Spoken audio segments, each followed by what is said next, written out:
Tchou! Bonjour à tous, c'est GLG et vous souhaite la bienvenue pour votre petit JT du Geek, toujours en mode électrique. Et toujours, je vous rappelle, je ne suis que le messager de la news, c'est pas moi qui invente les nouveautés des fabricants, non, je ne fais que reprendre ce qui a été écrit ailleurs, donc du coup, il faudra un peu vous contenter de ça. Aujourd'hui, gros plan sur la nouvelle Volkswagen ID.7 spécialement conçue pour conquérir le marché chinois avec encore plus d'espace et de luxe. Et surtout, pour rester avec nous, n'oubliez pas de vous abonner et de cliquer sur la cloche pour recevoir une notification tous les matins quand je vous mets en ligne une nouvelle vidéo. On commence avant tout par les spécifications techniques, car oui, la puissance du moteur.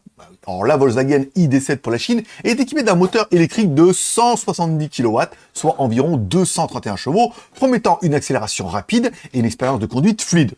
La même chose que vous aurez en Europe. Au niveau de la capacité de la batterie, avec une batterie robuste de 95 kWh, l'ID.7 offre une autonomie impressionnante, capable de parcourir 600 km sur une seule charge. J'ai pas la norme, je suis désolé.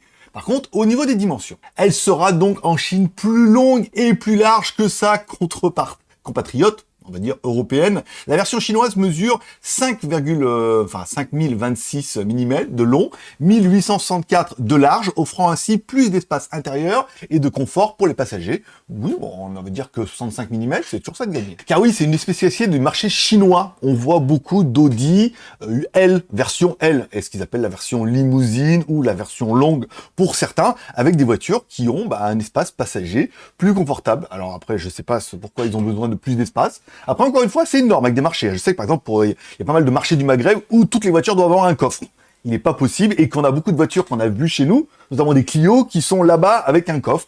Encore une fois, les marques s'adaptent un petit peu au marché et à la demande. Allez, parlons un peu du prix, de la disponibilité prévue pour être l'une des stars du salon de l'auto de Pékin en avril. Bien évidemment, la Volkswagen ID.7 sera disponible sur le marché chinois avec un prix de départ estimé à 300 000 yuan, ce qui équivaut à 42 000 euros hors taxe. Encore une fois, si on prend la conversion du yuan chinois en euros, une offre compétitive pour une voiture de cette stature qui devra certainement concurrencer les leaders du marché. On parle bien évidemment de Tesla, mais on voit qu'il y a beaucoup d'autres marques chinoises, notamment BYD, qui sont sur ce secteur-là. Donc pour tirer son épingle du jeu, il leur faut une voiture qui est surtout au même prix, déjà dans un premier temps, avec des caractéristiques qui sont tout au moins équivalentes.